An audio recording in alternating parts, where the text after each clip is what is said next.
अब कोई बात तो समापन कर लो कि छोटा छोटा बच्चे हैं नहीं।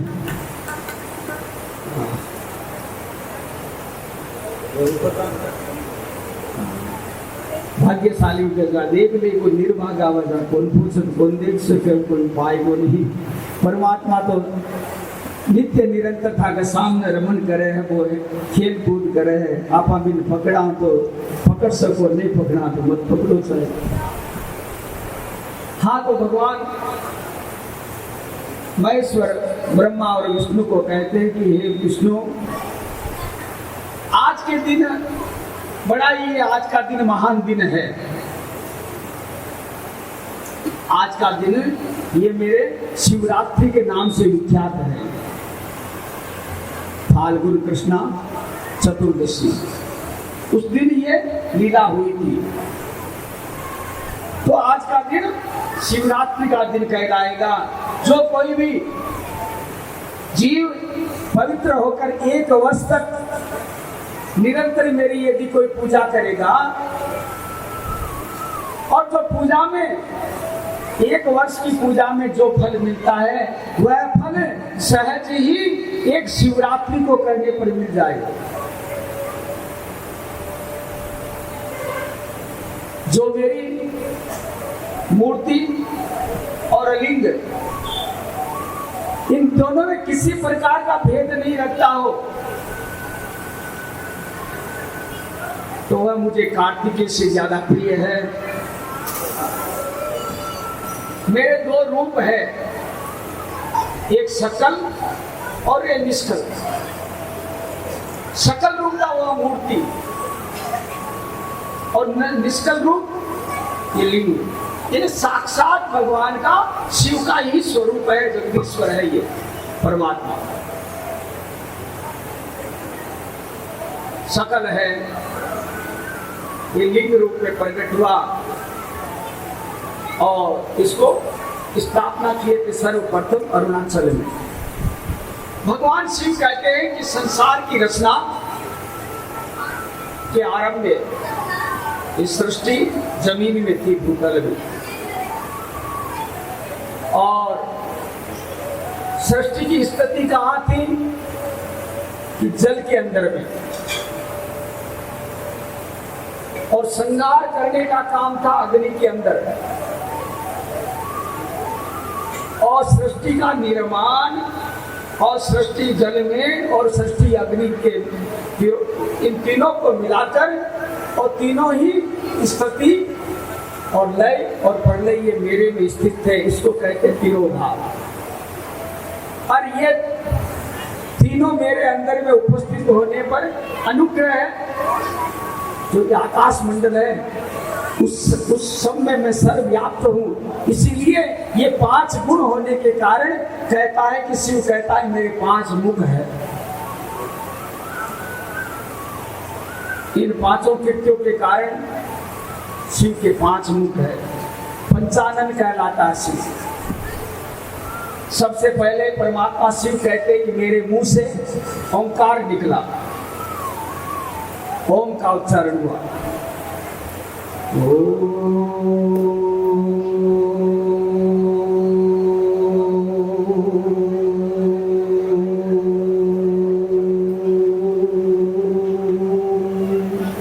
ओंकार का उच्चारण, ओंकार सब निकलने के बाद में ये ओंकार मन में चिंतन करने का है, मनन करने का है मन में। इसीलिए ओंकार वाच्य शब्द भी है, इनको उच्चारण भी कर सकते हो। और परमात्मा कहते हैं शिव कि मेरे उत्तर मुख से आकार निकला। 5 मुख थे, चारों दिशाओं में था, एक बीच में था। तो 5 मुख से जो उत्तर का मुख था वहां आकार निकला, और पश्चिम का जो चेहरा था उकार निकला, और दक्षिण का था वहां मकार निकला। और पूरब में जो था बिंदु निकला, और बीच में जो मुख था उससे नाद निकला, यानी आवाज आई। ये ओंकार मंत्र ऋषियों भक्तों के लिए बोधक कारक ने उच्चारण करने का लायक है। किसी प्रकार का मन यदि अशांत हो न, मन नहीं लगता हो, तो अपने घर पर बैठकर एक बिंदु लगाओ, दीवार में बिंदु लगाकर शांत चित्त से बैठ जाओ और उस बिंदु पर दृष्टि रखो अपनी, और मन ही मन ओंकार का उच्चारण करो। देखो ओंकार का चमत्कार देखो, कुछ क्षण में क्या कुछ पल में भी आपका जितना भी मन खिन्न हो रखा है, मन में कोई संकट है, उसका उत्तर आपको मिल जाए। म शब्द है, ओंकार शब्द जो है ये ब्रह्ममय है, पूरा ब्रह्मांड में व्याप्त है ये। तो ओंकार के द्वारा भगवान शिव कहते हैं कि उसके बाद में पंचाक्षर अक्षर मंत्र निकला, शिव का पंचाक्षर, ओम नमः शिवाय, ओम नमः शिवाय। इस प्रकार पंचाक्षर मंत्र की उत्पत्ति हुई, नमः शिवाय। और पंचाक्षर मंत्र के द्वारा वर्ण मातृका निकली। वर्ण मातृका किसी बच्चों स्वरूप भी हो गया वर्ण मातृका। ये पंचाक्षर मंत्रों नमः शिवाय वर्ण मातृका निकली, और वर्ण मातृका के बाद में मां वर्ण मातृकाओं त्रिपदा गायत्री की उत्पत्ति हुई। सप्तांग द्वारा मंत्रांग द्वारा गायत्री की उत्पत्ति हुई, और गायत्री के प्रागट्य से चारों वेद बने। वेदों का निर्माण भी गायत्री के मंत्र से हुआ, और शिव महापुराण का भी गायत्री के मंत्रों से ही प्रागट्य हुआ।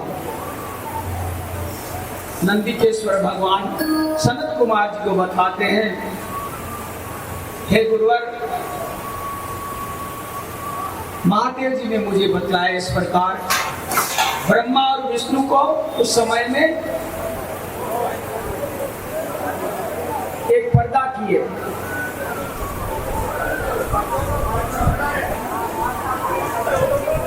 कोई बात है, टेबल लगा दो, आप उसका ध्यान दो।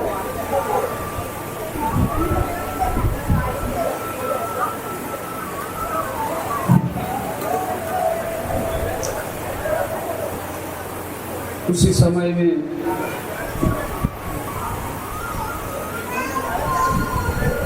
श्री कृष्ण गोविंद हरे मुरारे, हे नाथ नारायण वासुदेव। श्री कृष्ण गोविंद हरे मुरारे, हे नाथ नारायण वासुदेव। श्री कृष्ण गोविंद हरे मुरारे, हे नाथ नारायण वासुदेव। हे नाथ नारायण वासुदेव, हे नाथ नारायण वासुदेव। हे नाथ नारायण वासुदेव, हे नाथ नारायण वासुदेव। श्री कृष्ण गोविंद हरे मुरारी, हे नाथ नारायण वासुदेव। श्री कृष्ण गोविंद हरे मुरारी, हे नाथ नारायण वासुदेव। हे नाथ नारायण वासुदेव। इस प्रकार भगवान कहते हैं, लिंग का आकार बतलाते हैं कि भगवान ब्रह्मा और विष्णु को पर्दा देकर उसमें मंत्र दिया, उनको दीक्षित किया और दीक्षित देकर के बाद में समझाते हैं कि लिंग कितना होना चाहिए, किस प्रकार का होना चाहिए। यथेष्टलिङ्गमारोप्य यत्र नित्यमर्चनम् पार्थिवेन तथाप्येन तेजसेना यथा रुचि। हे देवताओं, स्थापित लिंग 12 अंगुल का रहना चाहिए। स्थापित लिंग 12 अंगुल का और चर अचर 2 पद्धति है भैया, एक तो चलायमान और एक स्थिर। स्थिर मूर्ति तो होगी, सामने विराजमान है, शिवलिंग विराजमान है, आखिर ऊट कौन सो क्या बैठे बाद में, इनके स्थिर। और एक चर है चलायमान, जी हम आगे ठाकुर जी भी रहे सागे सागे, यह चलायमान चर मूर्ति। तो अचल मूर्ति है जबकि तो 12 अंगुल को लिंग तो स्थापित कर सकते, 12 अंगुल। और चर है चलायमान जो है वो केवल अंगुष्ठ मात्र को इतो ही इतो आप घर में परिवार में भी रख सकते हो। 12 अंगुल का। और धातु को प्रकरण में बतावे कि नर्मदा नदी के मायने जगह प्रकट हुए पत्थर वे सगड़ा नर्मदेश्वर कहना, वे शिव का ही रूप है। जिया मुक्ति नारायण में दामोदर कुंड में जितना ही बाटा निकले पत्थर निकले वे सगड़ा शालग्राम स्वरूप है। यानी नर्मदा के मायने जो पत्थर निकला वो नर्मदेश्वर। तो नर्मदेश्वर आप शक्ति हो तो स्वर्ण को बढ़ा सको, सोना को भी स्वयं श्रेष्ठ है, और चांदी को बढ़ा सको क्षमता हो तो, और स्फटिक को शिवलिंग रख सको, पारा को शिवलिंग को रख सको, और सूर्य कांत मणि आवे पत्थर आवे इको शिवलिंग रख सको,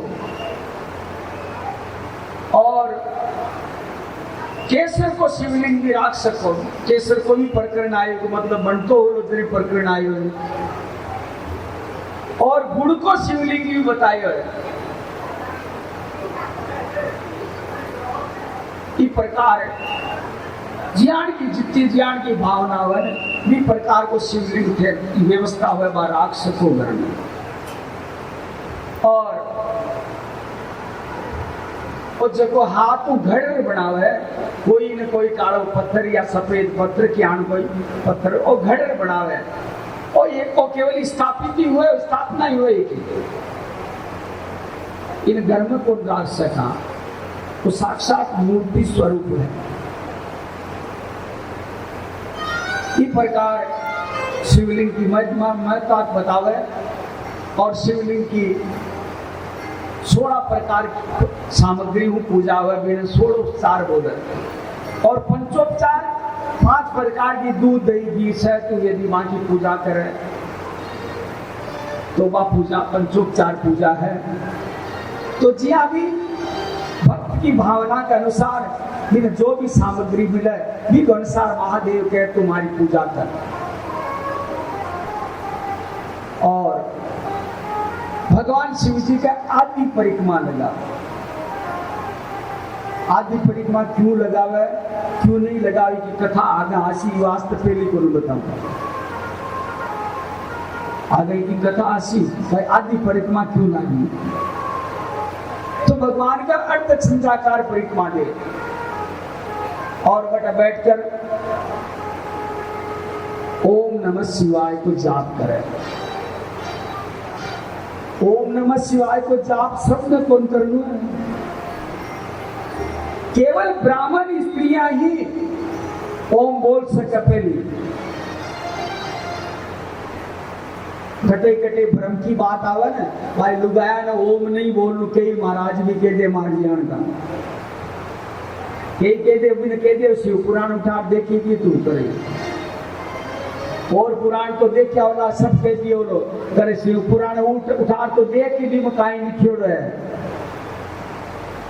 ब्राह्मण पत्नियां ब्राह्मण स्त्रियां वे ओम को उच्चारण कर सकते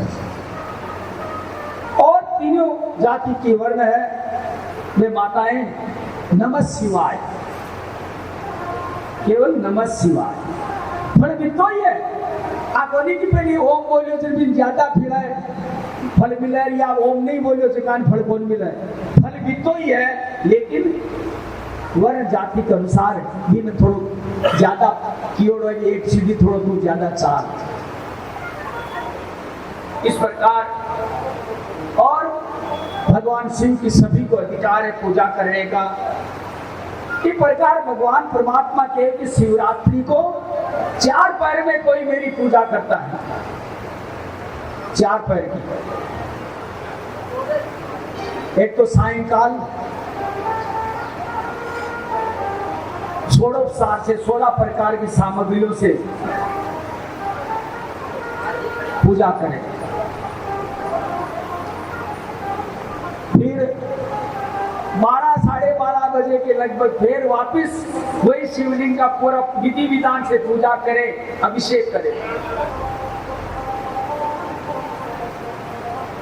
फिर 3 बजे के आसपास तीसरे पहरे में फिर वही शिव की पूजा करे और प्रातः काल ब्रह्म मुहूर्त में 5 बजे 4:30 से 5 बजे के लगभग में वहां शिव की पूजा और आरती करे। 4 पहर कहलाए। भगवान महादेव कहते हैं कि विष्णु इस प्रकार यदि कोई 4 पहर में मेरी विधि विधान से पूजा करता है वह जो तीर्थों में जाकर पुण्य करने पर दान करने पर जो फल मिलता है ना वह सहज ही शिवरात्रि को 4 पैर में कोई पूजा कर लेता है तो उसे फल मिल जाता है। जिस प्रकार कोई संत महात्मा तीर्थों में जाकर तपस्या करते हैं,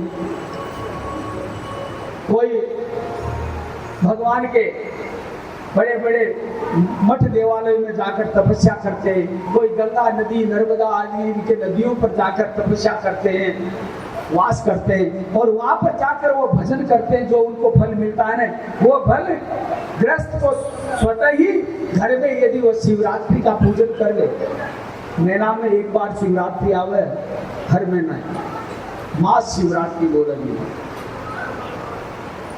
कृष्ण पक्ष की 14 तिथि आवे है अंधेरी की शिवरात्रि कहला है। शिवरात्रि को यदि भगवान की हमारी पूजा कर ले न और राम जी भी के कि परमात्मा को यदि कोई द्रोह करे विद्रोह करे और वो चाहे नारायण की पूजा करो आराधना करो चाहे हमारी आराधना करो। शिवद्रोही मम भक्त कहावा शिवद्रोही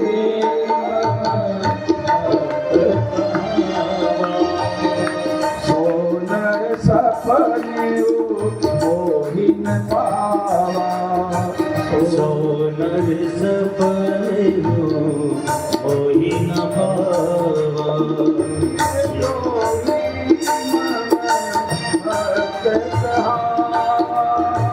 शिवद्रोही मम भक्त कहावा सोनर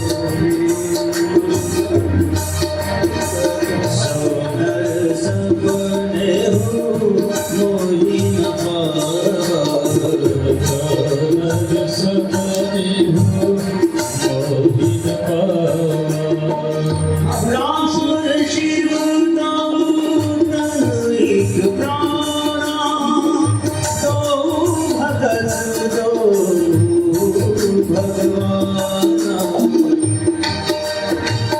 शिव द्रोही मन भक्त कहावा शिव द्रोही मन भक्त कहावा सोनर सपने मोहि न पावा सोनर सपने मोहि न पावा। इसलिए भगवान कहते हैं कि दोनों में किसी में भेद नहीं है। हे विष्णु, हे ब्रह्मा, तूने भेद माना है, दोनों में कोई भेद नहीं है। इसीलिए परमात्मा सूची महाराज कहते हैं, ये ब्राह्मणों, ज्ञान से सिद्धि और सिद्धि से मोक्ष की प्राप्ति होती है।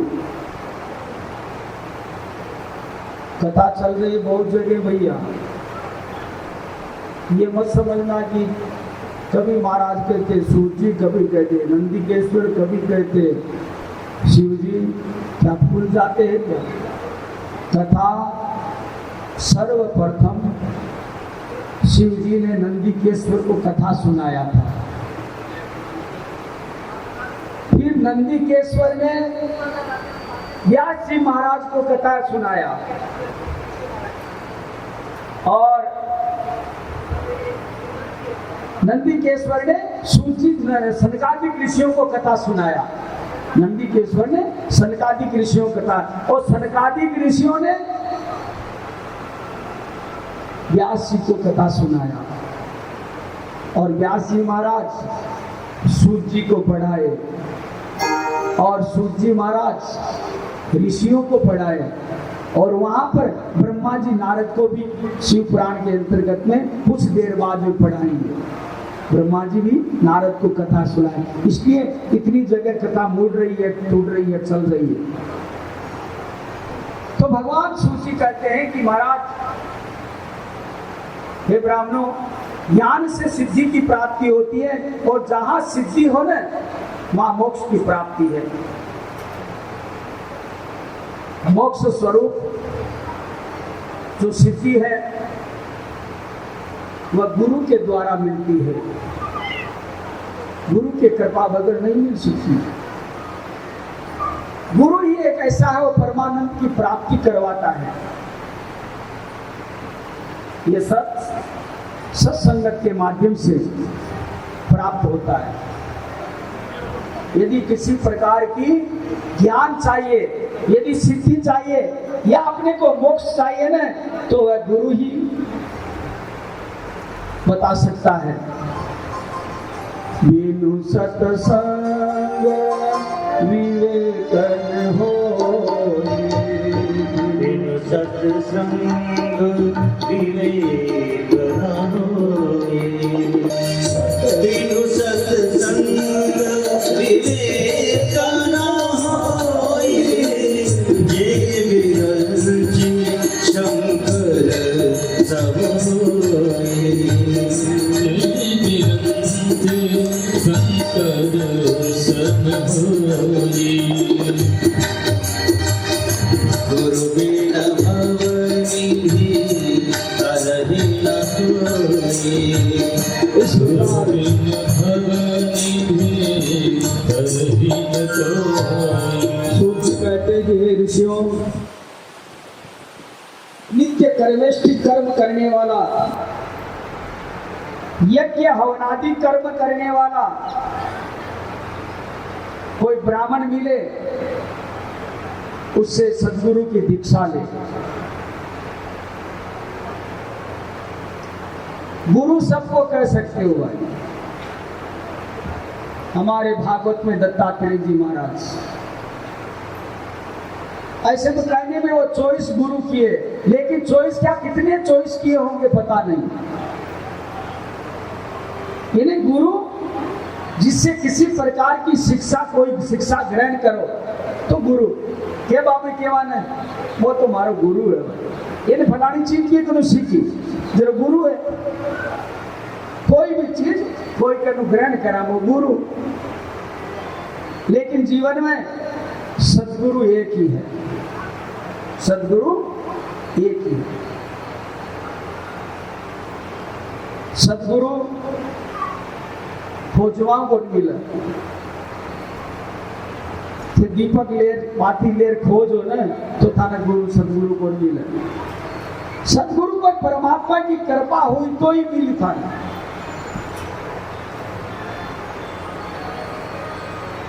गुरु कौन है?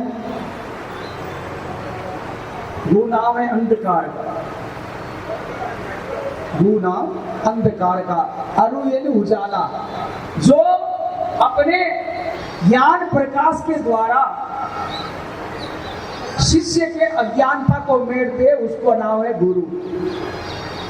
अपने ज्ञान प्रकाश के द्वारा शिष्य के अंधकार को मेट दे, उसका नाम गुरु है। ज्ञान देने वाला गुरु नहीं है। ज्ञान देने वाला कई मिल सीखा जीवन में खूब मिली ज्ञान दे वाला, नहीं जी यहाँ करो, नहीं बिया करो, नहीं देवता की पूजा करो, ई देव की पूजो, ओ खा लो, ओ पी लो, खूब मिली। लेकिन ज्ञान में परिपक्व करवाड़ो और पूर्ण करवाड़ो एक ही सदगुरु जीवन में मिले, जो अंधकार को हर ले, जब वो उजाला की तरफ भगवान सूर्य ने देखा की क्षमता भी में हुए भी आपा ने बना दे वो गुरु सदगुरु। जीवन में है ना करे चार कोई ने गुरु मत बनाओ, आने के बाद जी मत आने गुरु बनाओ। क्यों था गुरु बनावाओ, वो गुरु को नहीं है। अब नहीं मैं जा रही क्यों मारो गुरु है तो प्रसिद्धि होगी यहाँ की ठाते बढ़ावाओ, वो गुरु बोलो, वो गुरु तो परमात्मा भी बना रखियो, ठेकाई बना चाहिए। गुरु मत बनाओ, यदि बनना है तो वहां जाकर शिष्य बनो उसका, गुरु मत बनाओ। किसी के चरणों में जाकर बैठ जाओ, बोले बाप जी मैं आपके चरणों में वंदन करता हूं, मैं आपका शिष्य हूं। मन की प्रकार को ज्ञान बताओ, गुरु ज्ञान देता है। सतगुरु जी माने प्रेम प्यालो पायो जी, गुरुदाता माने ज्ञान बतायो जी। सतगुरु जी माने प्रेम प्यालो पायो जी, सतगुरु जी माने ज्ञान बतायो जी। ओ जी हो माने कर मनवार मिलायो जी, गुरुदाता माने ज्ञान बतायो जी। गुरु जी माने प्रेम ज्ञान पायो जी।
रे असंग जुगारो तुम्हारो माने सुखोड़ाने जी माने सुखोड़ाने आए लगायो जी गुरुदाता माने ज्ञान बतायो जी सतगुरु जी माने प्रेम ज्ञान पायो जी हो माने कर मनवार आयो जी गुरुदाता माने ज्ञान बतायो जी सतगुरु जी माने प्रेम ज्ञान पायो जी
जीवन में भैया सदगुरु होना बड़ा आवश्यक है।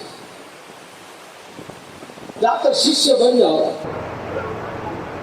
और जब तक ईश्वर की कृपा नहीं होगी, जब तक भोलेनाथ की कृपा नहीं बरसेगी, तब तक किसी संत के कुटिया में चक्कर काटते रहो, लेकिन वह आपको विकसित नहीं करेगा। क्यों? एक साधारण बात है कि एक मट्टी का घड़ा भी अपन लेते हैं ना, तो कितना उसको बजा कर लेते हो।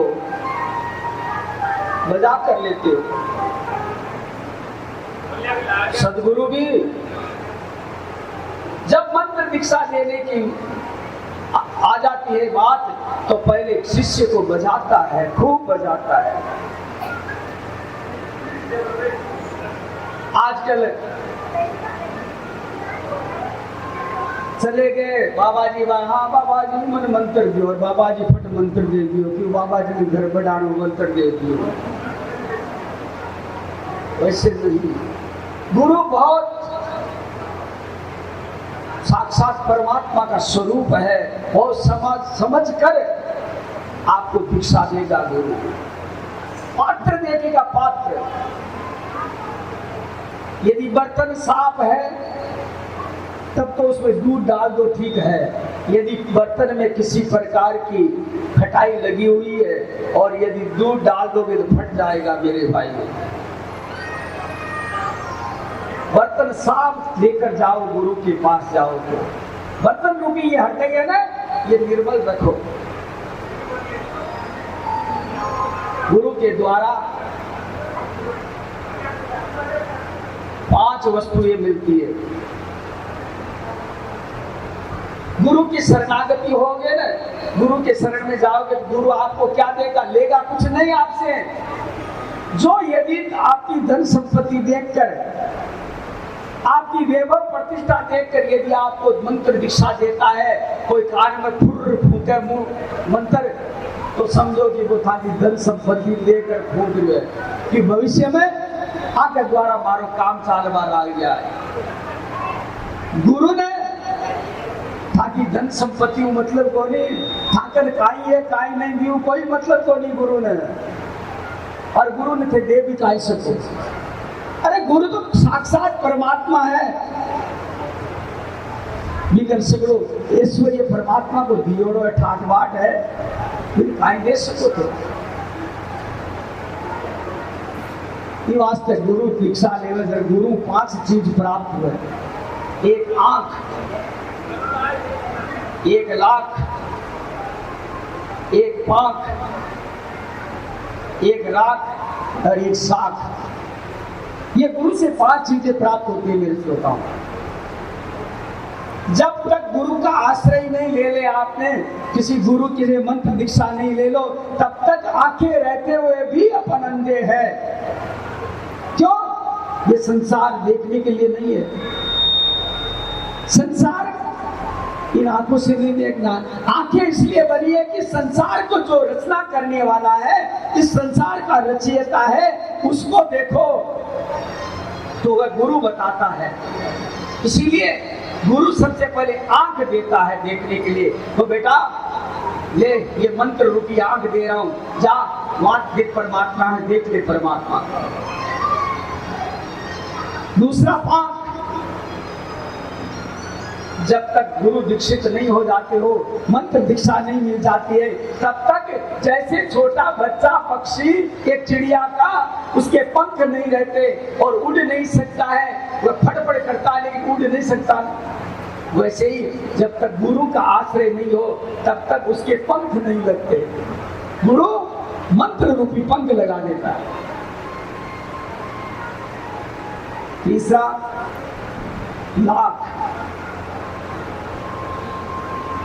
गुरु देता है लाख। यानी सदगुरु जीवन में ऐसा मिल जाए तो परमात्मा की कृपा उस पर हो जाए तो आपको एक पल के अंदर में इस संसार का सम्राट बना दे,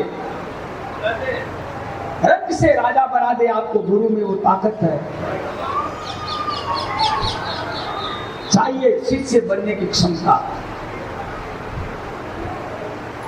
कहते हैं फलाना पहले बांगड़ जी को वो आशीर्वाद दिए थे, इसलिए बन गए। बिरला जी को गणेश दास ने आशीर्वाद दिया तब वो बन गए। फलाना को वो बाबा जी आशीर्वाद, अरे वो बाबा जी वही है, अभी भी वही है, लेकिन अपने पास में वो शिष्यत्व बना नहीं है जो कि उनसे वो दीक्षा लेकर और उनसे वो मंत्र लेकर उनका अनुसरण कर सके। वो चाहिए। तो गुरु एक क्षण में रंग से राजा बना लेता है, वो चाहेगा। और गुरु देता है राख। अपने कई संतों के आश्रम में जाते हो ना, कई देखते हैं धूने लगे हुए सामने, और गुरु के पास में बैठते हैं, जाकर आशीर्वाद लेते हैं। तो रवाना होते समय में उससे राख उठाकर, भस्मी उठाकर आपको देते। गुरु देता राख। राग का मतलब यह है, गुरु अपने शिष्य को इंगित करता है कि बेटा सुन, ये संसार नाशवान है और ये शरीर भी नाशवान है, इसीलिए ये संसार में रहना नहीं है, इसमें रमन मत करना। एक न एक दिन शरीर का राख होना है, इसलिए वो परमात्मा को मत भूलना। इसीलिए गुरु राख देता है। यानी हरदम मृत्यु की स्मृति रखो। और निश्चित है हमारे भोलेनाथ बाबा भी बहुत ही लगाते राख लगाते। क्यों? भोले बाबा कहते हैं कि ये शरीर जो मानव देह लेकर आया है उसे मरना पड़ेगा, एक न एक दिन रात की ढेरी होना है इसे। तो जो मृत्यु को, काल को याद रखता है ना, तो उसके हाथ से करे खोटा काम पुण्य भी हाथ मुझको मौत न याद राखी जड़ तो है। खाली दिखाते ऊपरों कैसे, नहीं भाई मरणो तो है, नहीं भाई मरणो जो खोटा कर्म करे क्यों। ये वास्ते राख। और पांचवा, गुरु देता है साख। गुरु आपकी साख देता है। अंतिम समय आ जाए, यमराज के यमदूत पकड़ कर ले जाए और वहां पर यमराज उस जीव की कथा वार्ता खोलकर उसे कई दंड देता हो ना, वहां गुरु सामने खड़ा हो जाता है, बोला खबरदार यमराज, किसको दंड दे रहा है? इसका मैं गुरु हूं, मेरा शिष्य है ये, आपको दंड देना तो मुझे तो इसे नहीं। घर के दो छोटे छोटे बालक कहीं लड़कर और ओलावना लेकर आते हैं ना, तो अपन क्या कहते हैं, ये तो बालक है, कुछ भी सजा दंड कुछ भी कहना है तो मुझे कहो। माँ बाप कहते हैं ना कि दंड देना तो मुझे दो, वैसे ही गुरु साथ देता, गुरु कहता है मैं दंड का भागी हूं। इसीलिए जीवन में गुरु बहुत आवश्यक है। गुरु के बगैर ये संसार सागर से पार नहीं पा सकेंगे भैया। गुरु बगैर करना मुश्किल है। संसार में तिरना तो आता अपने को, संसार में तिरबो तो आवे, लेकिन तिरवा वास्ते वो नाविक को नहीं, गुरु रूपी सदगुरु रूपी नाविक को नहीं जो डूब जाओ आपा। और जी घर के माने गुरु नहीं रहे ना, कोई जीवन में गुरु नहीं बनावे, या जी घर के माने कभी जीवन में कोई संत महात्मा आवे ही को नहीं। वो हमारा कबीरदास जी का ही बताए, जीवता जी वो मुसान के समान घर है। जहाँ घर गुरु की भक्ति नहीं, अरे संत नहीं मेहमान, कागर जम डेरा किया, जीवत भय मसान। जीवन में यदि कोई गुरु नहीं बनाया हो तो जीते जी मुर्दे के समान है। और गुरु भी ब्राह्मण ही बनाए। वेदों में भी आप हम यदि ब्राह्मण को नहीं भी बनाते हो तो कोई फर्क नहीं पड़ने वाला। भगवान शिव जी ने स्वयं ब्राह्मण को गुरु बनाया है। नंदीकेश्वर गुरु था, नंदी तो बाद में बना, ये ऋषि पुत्र था ये। भगवान नारायण ने नारद को पहले गुरु माना है। तो आप मत मानो चाहे कोई बात नहीं, लेकिन इस संसार का, इस जगत का यदि कोई गुरु है तो ब्राह्मण है, दूसरा नहीं। इस प्रकार गुरु की महत्वता से ऋषियों को सूची महाराज तृप्त करते हैं। आगे कृष्ण बताते हैं, सूची महाराज ऋषियों ने पूछा कि महाराज ये जो आप पाठ पूजा बताए शिवलिंग की, ये किस देश काल में किस समय में करना चाहिए, इसका करने का विधान क्या, दान किस प्रकार देना चाहिए। तो समय काल का और दान का वर्णन करते हैं कि पहले पूजन कर्म तो बता ही दिया, अब दान की महत्वता बताते हैं कि कहां पर दान करें, या तो अपने घर में या कोई गौशाला में जाकर, या कोई जलाशय कुआं हो, कुआं के ऊपर में, या कोई बील वृक्ष ऐसे बील पत्ता का वृक्ष हो उसके वृक्ष के पास में, या तुलसी के वृक्ष के पास में, या पीपल के वृक्ष के पास में, या देवालय देव मंदिर में, या कोई तीर्थ भूमि में, या कोई नदी का किनारा हो, इतनी जगहों पर दान करे जाकर। इन जगहों पर दान देने से कलयुग में 4 गुना आगे बढ़ता है दान। जितना दान दोगे उसके चतुर्थांश आगे बढ़ेगा। 4 युग, सतयुग, त्रेता युग, द्वापर और कलयुग, इन चारों युग में से बढ़कर कलयुग का विशेष, तीनों युग से बढ़कर चौथे का कलयुग का विशेष प्रभाव है। और 12 महीना ही दान करें। दान का समय बताते हैं कि आप 12 महीना दान कर सकते हो। कब कब और क्या दे दान में, पहला तो गोदान, दूसरा भूमि दान और तीसरा स्वर्ण दान, तिल का दान और वस्त्र दान, घी का दान और धान के वह चावल है, चावल ऊपरों चावड़ा की रंजी को निकाली और हुआ वो धान कहला। तो वैसे धान और गुड़ ये था शक्तिशाली, नमक और कुमड़ो, सब्जी बनाओ कुमड़ो आओ ना, वो कुमड़ो और कन्या, यह प्रकार का 12 दान बताया है। कन्या को महादान बताए हुए हैं, कन्या को दान महादान। कन्या को दान किया करा भाई, या तो घर की बेटी कोई हुए तो बिन पढ़ना जाते दान हुए। एक है कि दूसरा की बेटी गोद ले और भी को मैं दान करूं, वो असली दान है। खुद की बेटी तो पढ़ना नहीं पड़ी था, जाओ बेटे नहीं पढ़ना और समाज पढ़ना दी पकड़। लेकिन कन्या को महादान जो बताया है कि कोई गरीब की कन्या न थे गोद लेर और भी न केर और भी को कन्यादान करा, वो कन्यादान।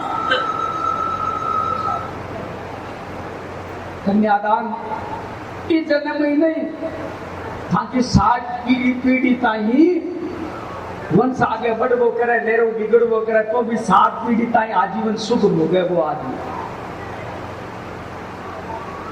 ऋषियों ने कहा कि ये महाराज अब आप हमें पार्थिव लिंग की पूजा बताइए कि पार्थिव लिंग कैसे करें। तो शिव जी महाराज के पार्थिव लिंग का निर्माण शिव जी बतलाते हैं कि कहीं से गंगा के अंदर से मिट्टी या कोई तलाई की मिट्टी या कुएं के अंदर की माटी, इन माटी को लाकर, और कहीं की माटी नहीं हुई, या तो कोई तीर्थ स्थान या गंगा नर्मदा नदी इनके अंदर की मिट्टी या फिर किसी लंबे कुएं की मिट्टी, तलाई की मिट्टी छोड़ की, इन मिट्टी को ला करके पहले इसको सुखाए, सुखाकर फिर इसको पीसे, पीस कर इसके अंदर से कोई कंकर वगैरह कोई कुछ हो घास फूस हो उसका निकाले और फिर वापस इसको गूंदे, गूंद कर इसका एक जीव करे और फिर उस मिट्टी के द्वारा लिंग का निर्माण करे, वह पार्थिव लिंग कहलाता है। यहाँ पर 30 तारीख को महारुद्राभिषेक है पार्थिव लिंगों का। देखने का अवसर मिलेगा आपको, पार्थिव लिंग बने हुए रहेंगे। उनका पूजन करने पे विशेष महत्व है पार्थिव लिंग का। क्यों? हमारे राम ने भी तो पार्थिव लिंग का पूजन किए थे हाथ से बनाकर, लेकिन बनाने की जरूरत नहीं थी। हनुमान को भेजा था उस समय भगवान ने, हनुमान को कहा कि हनुमान जा काशी चला जा और काशी से जाकर लिंग ले आ, अपने लंका में चढ़ाई करेंगे उससे पहले लिंग की स्थापना करना है। हनुमान जी महाराज उड़ान भरे भाई, काशी पहुंचे। काशी पहुंचकर विचार किया हनुमान जी ने, बोला एक लिंग तो भगवान राम जी के लिए और एक मेरे लिए, मैं लिंग ले लूं, 2 लिंग लिए कि एक तो ले जाऊंगा तो राम जी ले लेंगे, तो अपने लिए भी तो चाहिए, तो 2 लिए। यहाँ पर समय मूर्त जा रहा था तो सभी ऋषि महात्माओं ने कहा कि महाराज मूर्त चल रहा है, तो क्या करे, बोला इसी मट्टी का ही बना देते। भगवान राम जी ने वहां से नदी से मट्टी, समुद्र से मट्टी लेकर उसी मट्टी से निर्माण कर दिया। रामेश्वर भगवान कहलाए। हनुमान जी आए, आकर हनुमान जी क्रोधित हुए। राम जी ने समझाया, हनुमान एक तू आने में विलंबा, तेरे साथ में छंद नहीं किया हूं, तो ऐसे कर ले, तेरे नहीं जचती है ना, तो इस लिंग को उठा के फेंक दे जा। भाई तेरा लिंग स्थापित कर देंगे, इनको हटा देंगे। हनुमान जी पूंछ में लपेटे और खींचातानी करेंगे, खूब खींचे हनुमान बाबू पकड़े, लेकिन वो टस मस गोली और लिंग हाजिर गोली पूछड़ी और बड़ा टूट गई, ले रहे हो थोड़ी सी हनुमान जी की, बेटी वो लिंग नहीं हाजिर। भगवान राम की स्थापना खड़ी हुई और हनुमान जी राम जी के चरणों में गिर पड़ा। जरा राम जी, हनुमान जी के द्वारा जाएगा लिंग आने, बट सारे ही स्थापना करी। आज भी कोई रामेश्वर यदि गियोड़ा है, यदि कोई चाहता हुआ है, तो माने दर्शन करया होगा कि एक तो रामेश्वर की स्थापना जो कि राम जी स्वयं आपका हाथ मट्टी को बनाए, वो रामेश्वर है, वो शिवलिंग है। और एक जगह दो ही शिवलिंग में हनुमान जी का है, बड़ा हनुमान ये दर्शन करना ही पड़ेगा। क्यों भगवान की और हनुमान जो यदि कोई भी आर यदि थारा दर्शन कर दिल पहली मारा दर्शन कर ले तो वे मंजूर को लू है। वास्ते मट्टी का पार्थिव लिंग विधि देखवाने मिलसी और शिव पुराण महाकथा समिति अब व्यवस्था भी राखी है कि कोई भी भाई लोग अभिषेक में शामिल हो चाहे तो मां का पहले आपको नाम लिखा दे। क्यों? ये वास्ता की मां को पंडिता ने विद्वत जना ने व्यवस्था करनी पड़े। एन टेम पर वे शिवलिंग बने किया, मट्टी मंगानी पड़े दूर, तो ये वास्ते पार्थिव शिवलिंग की विशेष महत्वता बतावा है सूर्य जी महाराज। और नदी तालाब वगैरह इस जगह लियार कामना पर यदि कोई नाना प्रकार का दूध दही घी शहद वगैरह आओ पूजा करनी की। पूजा को अर्थ है काम्य पर कोई भी भोग की सिद्धि प्राप्ति होगी को ना पूजा। पूजा यानी भोग और फल यानी सिद्धि। जो भी भोग संबंधी सिद्धि प्राप्ति हो उसका नाम है पूजा। और भगवान शिव की पूजा करें, भगवान शिव के नैवेद्य भोग लगाए। अब नैवेद्य को बताया कि नैवेद्य जहां पार्थिव शिवलिंग है वह शालिग्राम रूप कहलाता है। इसीलिए पार्थिव शिवलिंग के भोग लगाया हुआ प्रसाद आप कोई भी ले सकते हो, वो अमृत है। वो प्रसाद अमृत है। उसे यदि कोई ठुकराता है तो वो अधम प्राणी है। जहां शिव जी और वह शालिग्राम जी भी हो तो वह प्रसाद अमृत बतलाया है। और जहां स्थापित शिवलिंग है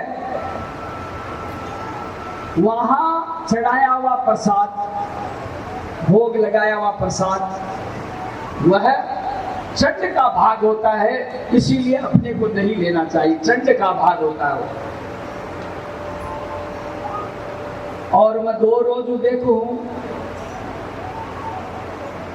वो बाबो यान को सस्तो है। हमारी माताएं बहना सगड़ी आवे भी शिव जी के माथा के ऊपर रख दे। कोई तो गुड़ रखे है, कोई आलू रखे है, कोई घी रखे है, कोई विचार करो थे। ऐसा की बात करो, विचार करो। आज था के माथा पर टाट पर कोई की रख दे थाने कितना बुरो लागे भाई, मन बताओ। अथा शिक्षा कौन दी ज्ञान की कि भी शिवलिंग का ऊपर रख लूं? नहीं, कदे केवल ऊपर बेल पत्र चढ़ा सको। अरे सामने भोग लगा, सामने रखो। मारी विचार योजना देखो, अब आज मन में विचार हुए बना के ही दिया था। आज गुड़ चढ़ाए तो मोटो क्यों घर में कोई खातो को नहीं उलो जरकियो चालो रे शिव जी के चढ़ा दिया। अरे ठीक है, भक्ति की भावना है, लेकिन तो भी सामने चढ़ा दो। क्यों? जलेरी है, अभी को ऊपर भी चढ़ा दो। माँ भगवती उमा है खुद, जलेरी जकी है वह पार्वती खुद है। ये वास्ते सामने दिखा दो, शिवलिंग के नीचे रख दो। भाई जबरदस्ती माए ठोड़वाओ थोड़ी उसी कि गणेश जी के मुंडा का माए गुड़ लगा में जाए तो यहाँ खवाओ थोड़ी खाई दो, भावनाओं खावे। बड़ी विचित्र भक्ति है। तो ही भगवान बाबू राजी है, कोई बात नहीं, लेकिन ध्यान रखना थोड़ो। भगवान शिव की श्रद्धा युक्त अच्छे नैवेद्य भोग लगा रहा हूं और जलेरी को ऊपर चढ़ाए रो प्रसाद चंड को भाग वही वास्ते ग्रहण नहीं करूं। और के यहाँ की आदत है, थाको दोष को नहीं है, वो कोई महाराज लोगों को दोष है, थाको कौन दोष है भाई, वो कौन की दोष है कि शिवलिंग पर जल चढ़ावा, नीचे पानी ले मुंडा के मारे कटाए हुए। भाई भागवती पुराण में कटाए हुए पार्थिव शिवलिंग है आपका, नर्मदेश्वर है, स्वर्ण धातु का है या रजत का है या कोई और धातु का बना हुआ है, उस पर चढ़ाकर वो उसका ले सकते हो आप। क्यों? वो सालग्राम स्वरूप है, लेकिन अचर जो प्रतिष्ठा मूर्ति है उसका रूप चढ़ाया हुआ आप कभी मत ले।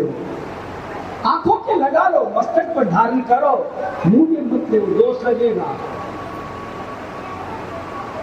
और मैं मेरे मन से नहीं कह रहा हूं, ये पुस्तक है उसको ही कह रहा हूं, ये मेरी शिव पुराण कह रही है ये बातें।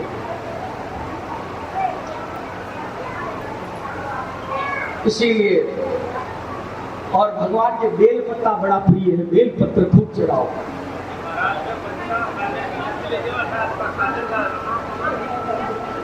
त्रिदलं त्रिगुणाकारं त्रिनेत्रं च त्रिदायुधं त्रिजन्म पाप संहारं बिल्वपत्रं शिवार्पणम्। बिल्व पत्र है, भगवान शिव का ही स्वरूप है। ये मां भगवती लक्ष्मी के वक्ष स्थल से प्रागट्य हुआ इनका बेलपत्ता का, वहां से प्रागट्य है। वृक्ष है, साक्षात पार्वती है, और इसमें बेल पत्ते हैं, वह मां भगवती लक्ष्मी के स्तन से प्रागट्य है। और इसके अंदर में ऊपर जो फल लगते हैं ना, ये शिव है, साधारण चीजें नहीं है। इसलिए जिस घर के अंदर में बेल पत्र हो, जहां तुलसी का वृक्ष हो, वह तीर्थ स्थान से बढ़कर तीर्थ है। वहां पर कहीं दुरात्मा नहीं भटक सकती, अपने ब्रह्म है अभी। जहां जहां तुलसी वृक्ष बेल पत्ते हो और वहीं घर में बवाल मचता है कि हमारे तो महाराज ये हो गया। अरे तो गुरु तेरी आखिर कार, इतनी श्रद्धा नहीं है इनमें, नहीं तो ऐसी ऐसी जगह पराई आत्मा नहीं भटक सकती। ये सिद्ध चीजें हैं। बेल पत्र का परिणाम बताया और यहाँ भस्मी का प्रकरण बताते ही भस्मी को शिव की भस्मी धारण करना चाहिए। भस्मी खेजड़ी की लकड़ी, पीपल की लकड़ी, बील की लकड़ी और बेर की लकड़ी आम की लकड़ी, इन सबको जलाकर और भस्मी तैयार करे। गाय के कंडे, गोबर, इनको जलाकर भस्मी तैयार करे, कपड़े से छानकर, बिल्कुल उसको शुद्ध सा से छान कर रखे और वह भस्मी महादेव के भी लगाए, अपने भी धारण करे। और शरीर पर 16 अंगों पर भस्मी का विधान आया भैया पुरुषों को।